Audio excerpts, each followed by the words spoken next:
মাঝে মাঝে আল্লাহ আমাদেরকে দুঃখ কষ্ট দিয়ে পরীক্ষা করতে চান, এগুলো আমাদের জন্য খারাপ নয়। এই দুঃখ কষ্ট বিপদ আমাদের কোমরকে সোজা করে, আমাদের পায়ের মাটিকে শক্ত করে, চিল্লায় বলেন ঠিক কিনা? প্রতিকূল পরিবেশে কিভাবে বাঁচতে হয় এই দুঃখ কষ্ট আমাদেরকে শিখায়। এজন্য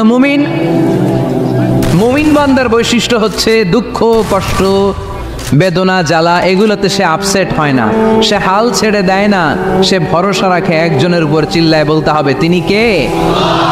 কারণ মুমিন জানে রাত্রি যত গভীর হয় অন্ধকার তমানিসা ভেদ করে সুবহে সাদিক হয়। মুমিন জানে গর্ভবতী নারীর পেটের ব্যথা যেই দিন বাড়তে থাকে ওই দিনই নতুন মেহমান আগমনের সময় ঘনাতে থাকে। মুমিন জানে তার জীবনে দুঃখ কষ্ট বিপদ যত বাড়তে থাকে সুখের দিন কাছে আসতে থাকে। এজন্য মুমিনের হারাবার কিছু নেই। ফাইন্না মাআল উসরি ইউসরা, ইন্না মাআল উসরি ইউসরা। নবী হে, কষ্টের পরেই আছে আনন্দ, দুঃখের পরেই আছে সুখ। আপনি সমস্যায় পড়েছেন, ওই সমস্যার সমাধানও আছে না নেই? এই পৃথিবীতে এমন কোন সমস্যা আছে যেটা সমাধান নেই? কথা বলেন। সমস্যা তৈরি করেছে কে? আবার সমাধানও দিয়েছে কে? Allah doesn't create a lock without its key. আল্লাহ কখনো চাবি না বানাইয়া ওইটার তালা বানায় নাই। কথা কন।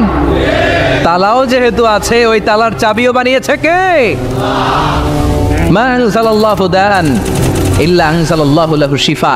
আল্লাহ দুনিয়ায় এমন কোন রোগ পাঠায় নাই যেই রোগের ঔষধ বানায় নাই, এমন কোন রোগ নাজিল করে নাই যেই রোগের কোনো চিকিৎসা বানায় নাই, হয়তো সেটা আবিষ্কার হয় নাই। অনেকে ক্যান্সারের কথা বলতে পারেন যে হুজুর ক্যান্সার এমন রোগ, এই ক্যান্সার তার নাই কোনো অ্যান্সার, কিন্তু বিজ্ঞানীরা বলতেছে এটারও অ্যান্সার আবিষ্কৃত হচ্ছে।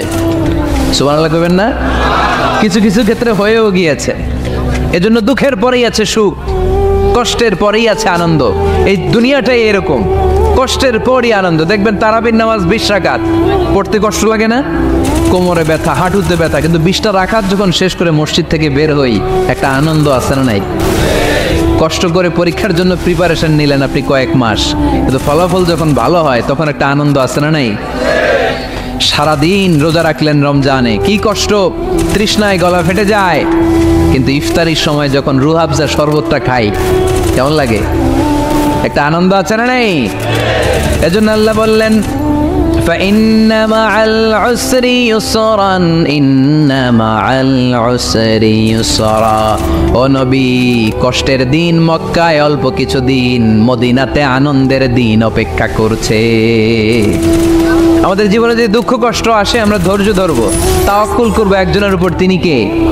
কারণ আমরা বিশ্বাস করি কষ্টের দিন এটা চিরকালের জন্য নয়, সামনে আনন্দের দিন আমাদের জন্য সেট করে রেখেছে কে? কষ্ট হইতেছে, গরম লাগতেছে না? আমিও ঘামতেছি আপনাদের সাথে সাথে, অনেক গ্যাদারিং হয়ে গেছে। আসেন আল্লাহর নামে 3টা তাকবীর দেই, তারপর কোন 2টা গাইডলাইন তিনি বিশ্বনবীকে দিলেন ওই নির্দেশনা বাণীটুকু শুনে আজকে আমরা বিদায় নেব। আওয়াজ করে পড়তে হবে লিল্লাহে তাকবীর, লিল্লাহে তাকবীর, লিল্লাহে তাকবীর। গাইডলাইন নাম্বার 1, ফাইদা ফারাগতা ফানসাব। নবী আপনি যখন অবসর হন আপনি ইবাদতে মশগুল হন। ফানসাব ফিল ইবাদা, তাফসীর ইবনে কাসিরে এসেছে আপনি ইবাদতে মশগুল হন যখন আপনি অবসর পান। অবসর আল্লাহর দেয়া বড় নেয়ামত, এটা বিশ্বাস করেন? অবসর কিন্তু নেয়ামত। আমরা অনেকেই অবসর সময়কে কাজে লাগাই না, কিন্তু অবসর চলে যাওয়ার পরে যখন ব্যস্ত হয়ে পড়ি তখন বলি হায় রে, অবসরটা যদি কাজে লাগাইতাম। পরীক্ষার পরে 3 মাস ছুটি ছিল, এই 3 মাস অবসরে যদি পড়তাম তাইলে তো আজকে ভার্সিটিতে চান্স পেয়ে যেতাম, ঠিক কি না? এজন্য বিশ্বনবীর আল্লাহ বললেন নবী ফাইদা ফারাগতা ফাওসাব ওয়া ইলা রাব্বিকা ফারগাব। মাদানী জীবনে, মাক্কি জীবনে, দাওয়াতি কার্যক্রমের পরে, রাষ্ট্রীয় কার্যক্রমের পরে যখনই আপনি অবসর পাবেন তখনই আপনি ইবাদত করেন, তখনই বেশি বেশি আল্লাহর কাছে দোয়া করে। দোয়াটা খুব শক্তিশালী, কিন্তু আমরা অনেকে জানি না কি করে দোয়া করতে হয়।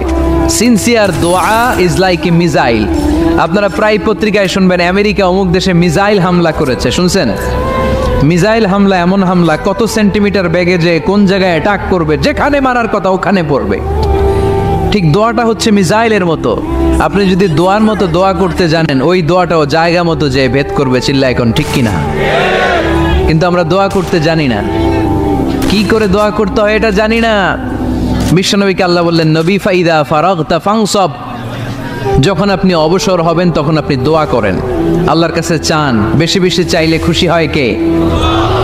তার মানে প্রথম ঘোষণা হলো ফাইদা ফারাগতা ফানসব, প্রথম নির্দেশনা হলো নবী যখনই আপনি অবসর পাবেন ইবাদত করবেন এবং দোয়া করবেন, বেশি বেশি আল্লাহর কাছে চাইবেন।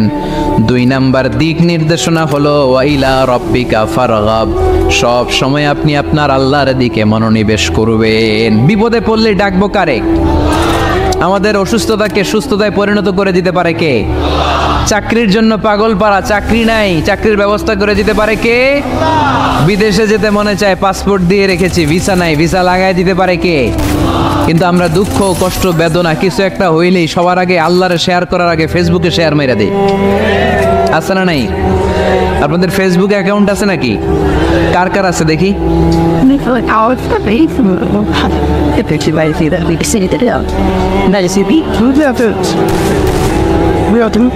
আছে আছে, এটার জন্য আমরা ভালো কাজে লাগাই, ঠিক কিনা? আপনি চাইলেই এমনভাবে ফেসবুক ফ্রেন্ড লিস্ট করতে পারেন যারা ভালো ভালো জিনিস শেয়ার করে, যারা মোটিভেশনাল জিনিস শেয়ার করে, ইসলামের পক্ষে কথা বলে। আপনার এক একটা শেয়ারে অনেকের জীবন বেঁচে যেতে পারে, ঠিক কিনা? একজন মুমূর্ষ রোগীকে বাঁচাতে রক্তের প্রয়োজন, রক্তের গ্রুপ এ পজিটিভ, যারা রক্ত দান করতে আগ্রহী তারা এই নাম্বারে যোগাযোগ করুন।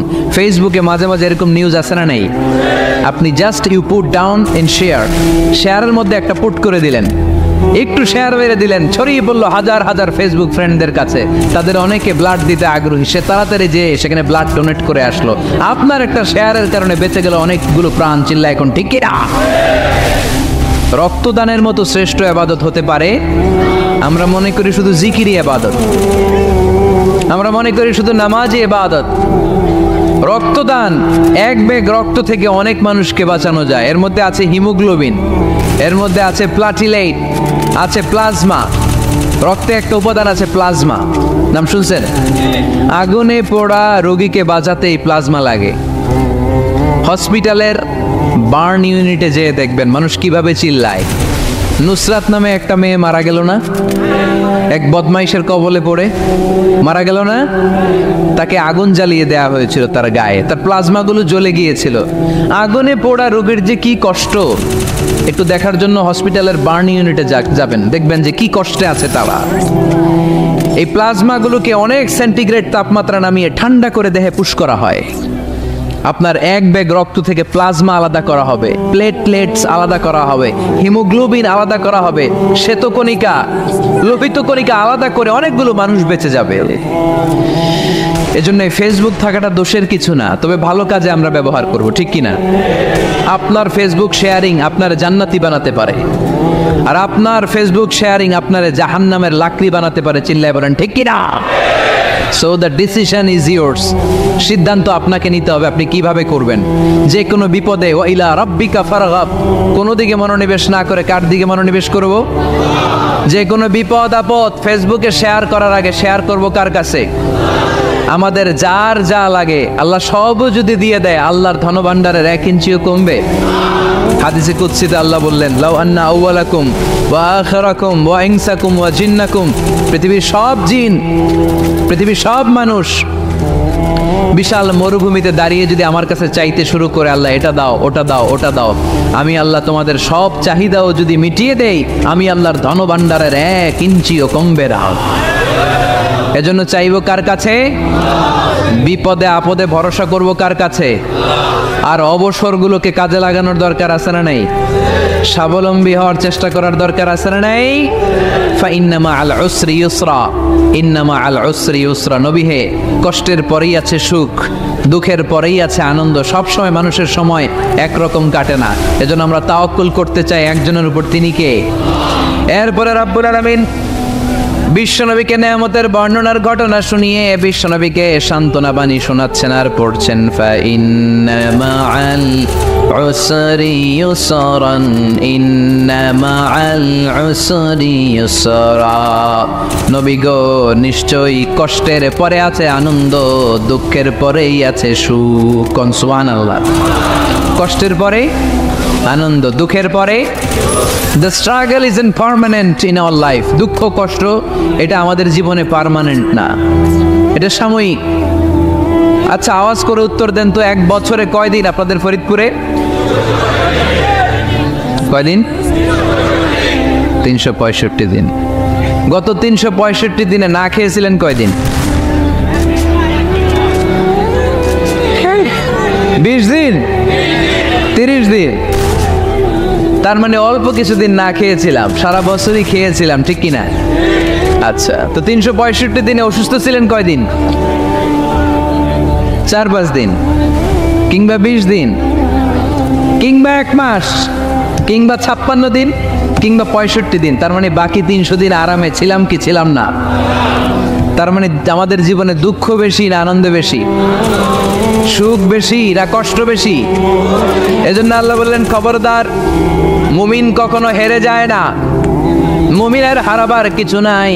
মুমিনের জীবনে যদি আনন্দ আসে, মুমিন শুকরিয়া করে, শুকরিয়া করলে সওয়াব আছে না নাই? আর মুমিনের জীবনে যদি দুঃখ আসে, মুমিন সবর করে, ধৈর্য ধরে, ধৈর্যেও সওয়াব আছে না নাই? তাহলে আমাদের সব দিক দিয়েই তো লাভ। আনন্দের দিনগুলোতে শুকরিয়া করব, আর দুঃখের দিনগুলোতে ধৈর্য ধরবো, দুইটার মধ্যে সওয়াব আছে না নাই? এজন্য বিশ্বনবী বললেন, আজাবান লি আমরিল মুমিন, মুমিনের বিষয়টা খুবই আশ্চর্যের। ফাইন আসাবাতহু সাররাউন শাকারা, মুমিন যদি আনন্দে থাকে সে শুকরিয়া করে, শুকরিয়া করলে লাভ আছে না নাই? ওয়াইন আসাবাতহু দাররাউন সাবারা, আর দুঃখে পড়লে সে সবর করে, ধৈর্য ধরে, ধৈর্য ধরলে সওয়াব আছে না নাই? তার মানে আমাদের হারাবার কিছু আছে। We have to go back to our Lord. আমাদেরকে আমাদের রবের কাছে ফিরে যেতে হবে। নাকি থেকে যাবেন? থাকবেন কে কে? কেউ থাকতে পারবো না। This is the nature of life. এটাই জীবনের নেচার, থাকা যায় না।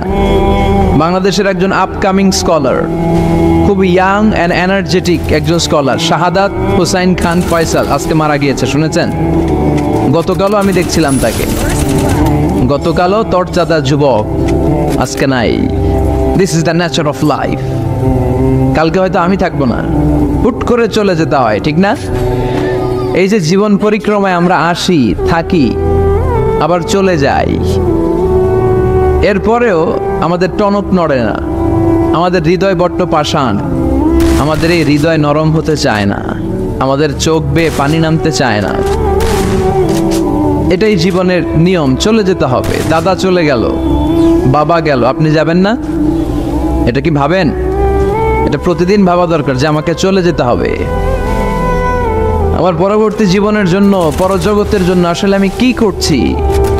আমরা শুধু ছুটছি, পাগলের মতো শুধু ছুটছি। আমরা ব্যস্ত, মহাব্যস্ত, super busy. Our life is super busy life. এত ব্যস্ত, এই ব্যস্ততা যেন শেষ হতে চায় না। এত ব্যস্ততা কিসে? স্টপ, থামেন একটু, বসেন, sit down and think about death. The most certain thing in our life is death, and the most uncertain thing in our life is the time of death. আমাদের জীবনের সবচাইতে সুনিশ্চিত বিষয় হচ্ছে যে আমরা মরে যাব, ঠিক না? সুনিশ্চিত, আমিও যাব, আপনিও যাবেন। কিন্তু the most uncertain thing in our life is the time of death. আর আমাদের জীবনের সবচেয়ে অনিশ্চিত বিষয় হচ্ছে মৃত্যুর সময়। আমরা কবে যাব আমরা কেউ জানি না। চলে যেতে হয় এই ছোট্ট থেকে, কৈশোর, শৈশব থেকে কৈশোর, সেখান থেকে যৌবন, তারপরে অবিবাহিত থেকে হয়ে গেলেন বিবাহিত, তারপর স্বামী হয়ে গেলেন, এরপর হয়ে গেলেন বাবা, এরপর হয়ে গেলেন শ্বশুর, তারপর হয়ে গেলেন নানা। আর কতদিন? অনেক দিন তো হলো এই পৃথিবীতে, চলে যেতে হবে, ঠিক কি না? This is the nature of life. এটাই হচ্ছে এই পৃথিবীর জীবনের পদ্ধতি। একটু ভাববেন, স্টপ, একটু